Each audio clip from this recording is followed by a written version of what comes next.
Hello friends, आप सभी का हमारे चैनल टॉप GK में स्वागत है। फ्रेंड्स, इस वीडियो में हम लोग क्विक रिवीजन करने वाले हैं सामान्य विज्ञान के 25 महत्वपूर्ण प्रश्नों को जो आपके आने वाले एग्जाम्स जैसे SSC GD MTS और ग्रुप डी के लिए बहुत ही महत्वपूर्ण है। फ्रेंड्स, यह इस सीरीज का दूसरा पार्ट है। इससे पहले भी एक पार्ट आ चुका है। अगर आपने उस वीडियो को नहीं देखा है तो जाकर प्ले लिस्ट से उसे देख सकते हैं। तो फ्रेंड्स, स्टार्ट करते हैं आज का अपना पहला प्रश्न। हमारा पहला प्रश्न है, निम्नलिखित में से ऊष्मा का सुचालक है। फ्रेंड्स, ऑप्शन दिए हुए हैं एल्कोहल, पारद, ईथर और पानी। फ्रेंड्स, इस प्रश्न का सही उत्तर होगा ऑप्शन नंबर बी, पारद। अर्थात पारद ऊष्मा का सर्वोत्तम सुचालक है। इसके बारे में बात करें तो पारद और एल्कोहल दोनों में एक समान रूप से प्रसार होता है, लेकिन पारद एक धातु होने के कारण एल्कोहल की अपेक्षा अधिक शीघ्रता से ऊष्मा का संचार करता है। इसी कारण पारद एल्कोहल की अपेक्षा ऊष्मा का अच्छा चालक है। अब देखते हैं अपना अगला प्रश्न। हमारा अगला प्रश्न है, एक नक्षत्र का रंग निर्भर करता है उसकी, ऑप्शन दिए हुए हैं, सूर्य की दूरी पर, त्रिज्या पर, घनत्व पर या पृष्ठीय ताप पर। फ्रेंड्स, इस प्रश्न का सही उत्तर होगा ऑप्शन नंबर डी, पृष्ठीय ताप पर। अर्थात एक नक्षत्र का रंग उसकी पृष्ठीय ताप पर निर्भर करता है। इसके बारे में बात करें तो किसी भी नक्षत्र का रंग उसकी सतह के ताप पर निर्भर करता है। अतः किसी नक्षत्र का रंग उसकी सतह के ताप पर भी निर्भर करता है। अब देखते हैं अपना अगला प्रश्न। हमारा अगला प्रश्न है, निम्नलिखित में से किस में सर्वोच्च विशिष्ट ऊष्मा का मान होता है। इस प्रश्न का ऑप्शन दिए हुए हैं कांच, तांबा, शीशा और जल। फ्रेंड्स, इस प्रश्न का सही उत्तर होगा ऑप्शन नंबर डी, जल। अर्थात जल में सर्वोच्च विशिष्ट ऊष्मा का मान होता है। इसके बारे में बात करें तो जल की विशिष्ट ऊष्मा 1 कैलोरी प्रति ग्राम डिग्री सेल्सियस होती है, जो अन्य विकल्पों की तुलना में सर्वाधिक है। फ्रेंड्स, अब देखते हैं अपना अगला प्रश्न। हमारा अगला प्रश्न है, भीषण सर्दी में ठंडे देशों में पानी की पाइप फट जाती है, क्यों। इस प्रश्न को ऑप्शन दिए हुए हैं, जमने पर पानी फैलता है, पानी की पाइपों में संकुचन होता है, उच्च वायुमंडलीय दाब के कारण या संयुक्त प्रभाव के कारण। फ्रेंड्स, इस प्रश्न का सही उत्तर होगा ऑप्शन नंबर ए, जमने पर पानी फैलता है। अर्थात भीषण सर्दी में ठंडे देशों में पानी की पाइप फटने का मुख्य कारण जमने पर पानी का फैलना है। इसके बारे में बात करें तो ठंडे देशों में सर्दी के मौसम में तापमान जब 0 डिग्री सेल्सियस से कम हो जाता है तो पानी जमने लगता है, जिससे पाइप पर अत्यधिक दबाव पड़ता है, परिणाम स्वरूप पाइप फट जाते हैं। अब अपना अगला प्रश्न देखते हैं। हमारा अगला प्रश्न है, 1 किलोवाट घंटा किसका यूनिट है। ऑप्शन दिए हुए ऊर्जा का, शक्ति का, बल का या संवेग का। इस प्रश्न का सही उत्तर होगा ऑप्शन नंबर ए, ऊर्जा का। अर्थात किलोवाट घंटा ऊर्जा का यूनिट है। इसके बारे में बात करें तो 1 किलोवाट घंटा बराबर 3.6 गुने 10 के पावर 6 जूल होता है। अब देखते हैं अपना अगला प्रश्न। हमारा अगला प्रश्न है, मानव शरीर का सामान्य तापमान कितना होता है। ऑप्शन दिए हुए हैं 40.6, 36.9 और 98.4 डिग्री सेल्सियस और 82.4 डिग्री सेल्सियस। इस प्रश्न का सही उत्तर होगा option number B, 36.9 degree Celsius. अर्थात मानव शरीर का साधारण ताप 36.9 डिग्री सेल्सियस होता है। अगर इसे फ़ारेनहाइट में बात करें तो यह 98.6 डिग्री फ़ारेनहाइट और केल्विन में बात करें तो 310 केल्विन होता है। अब देखते हैं अपना अगला प्रश्न। हमारा अगला प्रश्न है, वह तापमान जिसका मान फ़ारेनहाइट और सेल्सियस दोनों पैमानों पर वही होता है। ऑप्शन दिए हुए हैं 40 degree Celsius, -40 degree Celsius, -34 degree Celsius या -140 डिग्री सेल्सियस। इस प्रश्न का सही उत्तर होगा option number B, -40 degree Celsius. अतः -40 डिग्री सेल्सियस वह तापमान है जिस पर फ़ारेनहाइट और सेल्सियस दोनों पैमाना सेम होता है। अब देखते हैं अपना अगला प्रश्न। हमारा अगला प्रश्न है, रेफ्रिजरेशन वह प्रक्रिया है जिसमें, ऑप्शन दिए हुए हैं, कीटाणु मर जाते हैं, कीटाणुओं की वृद्धि रुक जाती है, कीटाणुओं का कार्य क्षमता रुक जाती है, कीटाणुओं का प्लाज्मा बन जाता है। इस प्रश्न का सही उत्तर होगा ऑप्शन नंबर बी, कीटाणुओं की वृद्धि रुक जाती है। इसके बारे में बात करें तो प्रशीतन के कारण जीवाणुओं और कीटाणुओं की वृद्धि दर कम जाती है। अब देखते हैं अपना अगला प्रश्न। हमारा अगला प्रश्न है, किसी तरल पदार्थ का घनत्व गर्म करने पर, ऑप्शन दिए हैं, कम हो जाता है, बढ़ जाता है, बदलता नहीं है, दबाव के अनुसार घटता बढ़ता रहता है।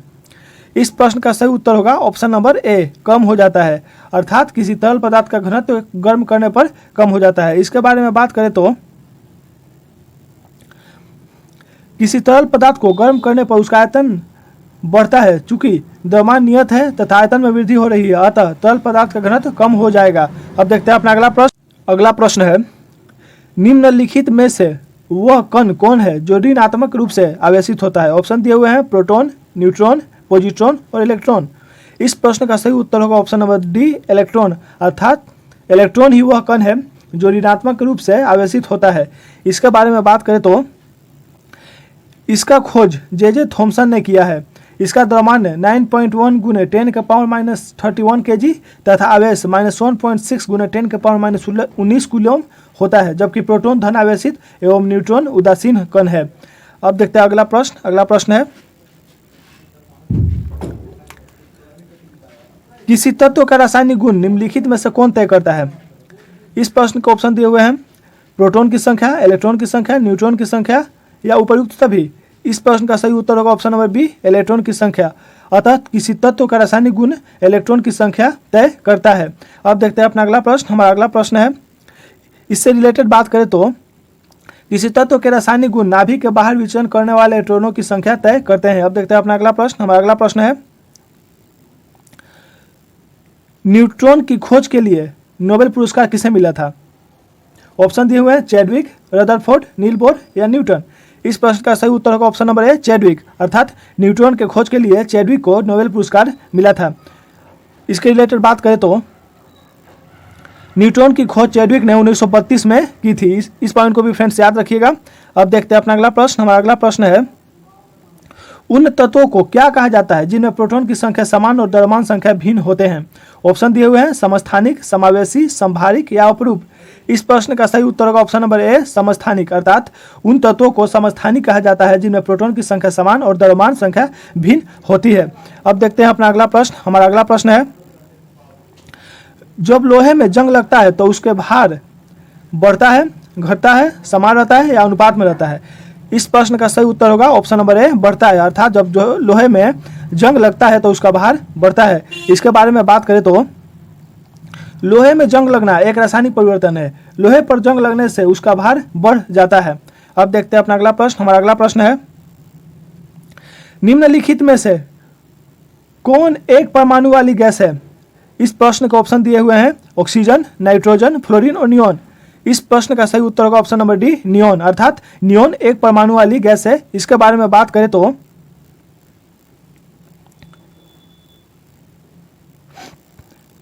सभी उत्कृष्ट गैस एक परमाणु वाली गैस होती है। फ्रेंड्स इस पॉइंट को भी आप याद रखिएगा कि नियोन एक उत्कृष्ट गैस है। अब देखते हैं अपना अगला प्रश्न। हमारा अगला प्रश्न है, निम्नलिखित में से सर्वाधिक कठोर धातु कौन है? ऑप्शन दिए हुए हैं सोना, लोहा, प्लेटिनम, टंगस्टन।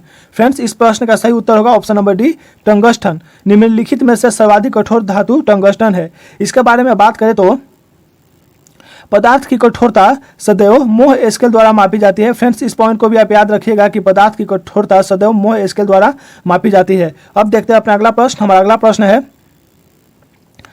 रासायनिक रूप से रेशम का रेशा क्या होता है? इस प्रश्न के ऑप्शन दिए हुए हैं कार्बोहाइड्रेट, वसा, प्रोटीन या सेल्यूलोज। फ्रेंड्स इस प्रश्न का सही उत्तर होगा ऑप्शन नंबर सी, प्रोटीन। अर्थात रासायनिक रूप से रेशम का रेशा प्रोटीन होता है। इसके बारे में बात करें तो रेशम के कीट से उत्पन्न होता है जिसमें फाइब्रोइन और सेरिसिन नामक प्रोटीन होता है। अब देखते हैं अपना अगला प्रश्न। हमारा अगला प्रश्न है, मानव शरीर में सबसे अधिक मात्रा में कौन सा तत्व पाया जाता है? ऑप्शन दिए हुए ऑक्सीजन, कार्बन, लोहा और नाइट्रोजन। फ्रेंड्स इस प्रश्न का सही उत्तर होगा ऑप्शन नंबर ए, ऑक्सीजन। अर्थात मानव शरीर में सबसे अधिक मात्रा में ऑक्सीजन पाया जाता है।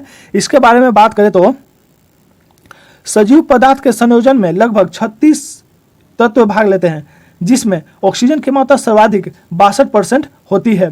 फ्रेंड्स अब देखते हैं अपना अगला प्रश्न। हमारा अगला प्रश्न है, मनुष्य की जीभ के किस क्षेत्र में कड़वाहट का अनुभव होता है? ऑप्शन दिए हुए हैं अगला भाग, पिछला भाग, किनारों पर या मध्य भाग।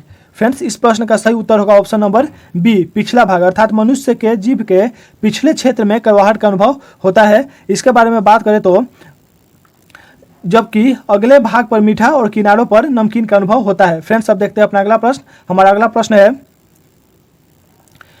गहरे तले हुए खाद्य पदार्थ कैंसरजनक होते हैं क्योंकि उनमें प्रचुरता होती है। ऑप्शन दिए हुए हैं वसा की, हाइड्रोकार्बन की, पकाने के तेल की या निकोटीन की। इस प्रश्न का सही उत्तर होगा ऑप्शन नंबर ए, वसा की। अर्थात गहरे तले हुए खाद्य पदार्थ कैंसरजनक होते हैं क्योंकि उनमें वसा की प्रचुरता होती है। अब देखते हैं इसके बारे में कुछ पॉइंट्स। तो खाद्य तेलों में उपस्थित ट्रांस फैट कैंसर के कारण हो सकते हैं। अब देखते हैं अपना अगला प्रश्न। हमारा अगला प्रश्न है, वह पदार्थ कौन सा है जो 14 वर्ष की आयु तक के बच्चों के विकास के लिए अत्यंत आवश्यक है। ऑप्शन दिए हुए प्रोटीन, वसा, विटामिन और दूध। इस प्रश्न का सही उत्तर होगा ऑप्शन नंबर ए, प्रोटीन। अर्थात प्रोटीन वह पदार्थ है जो 14 वर्ष की आयु तक के बच्चों के विकास के लिए अत्यंत आवश्यक है। इसके बारे में बात करें तो प्रोटीन की रचना 20 अमीनो अम्ल के सहयोग से होती है। यह शरीर के पोषण के लिए अत्यंत आवश्यक है। अब देखते हैं अपना अगला प्रश्न। हमारा अगला प्रश्न है, निम्नलिखित खाद्य पदार्थों में से किस में लोहे की मात्रा अधिक होती है। ऑप्शन दिए हुए हैं चावल, सेब, दाल या संतरा। फ्रेंड्स, इस प्रश्न का सही उत्तर होगा ऑप्शन नंबर सी, दाल। अर्थात दाल में लोहे की मात्रा अधिक होती है। इसके बारे में बात करें तो लोहे लवण से रक्त का हीमोग्लोबिन बनता है जो शरीर में ऑक्सीजन के वाहक होते हैं। अब देखते हैं अपना अगला प्रश्न। हमारा अगला प्रश्न है, एंजाइम होते हैं। ऑप्शन दिए हुए हैं सूक्ष्मजीव, प्रोटीन, अकार्बनिक यौगिक या फफूंदी। फ्रेंड्स, इस प्रश्न का सही उत्तर होगा ऑप्शन नंबर बी, प्रोटीन। अर्थात एंजाइम प्रोटीन होते हैं। इसके बारे में बात करें तो एंजाइम एक कार्बनिक पदार्थ है जिसकी खोज जर्मन वैज्ञानिक कुहने ने की थी। फ्रेंड्स, इस पॉइंट को भी आप याद रखिएगा कि एंजाइम की खोज कुहने द्वारा की गई थी। अब देखते हैं अपना अगला प्रश्न। हमारा अगला प्रश्न है, विटामिन B6 की कमी से कौन सा रोग होता है। ऑप्शन दिए हुए हैं रिकेटस, स्क्रवी, बेरी या अरक्तता। फ्रेंड्स, इस प्रश्न का सही उत्तर है ऑप्शन नंबर डी, अरक्तता। अर्थात विटामिन B6 की कमी से अरक्तता रोग होता है। इसके बारे में बात करें तो विटामिन B6 का दूसरा नाम पायरिडोक्सिन है। इसका मुख्य स्रोत दूध, ईस्ट, अनाज और मांस मछली है। फ्रेंड्स, आज के लिए बस इस वीडियो में इतना ही। अगर आपको हमारा वीडियो पसंद आया हो तो वीडियो को लाइक और चैनल को सब्सक्राइब जरूर करें। तब तक के लिए धन्यवाद।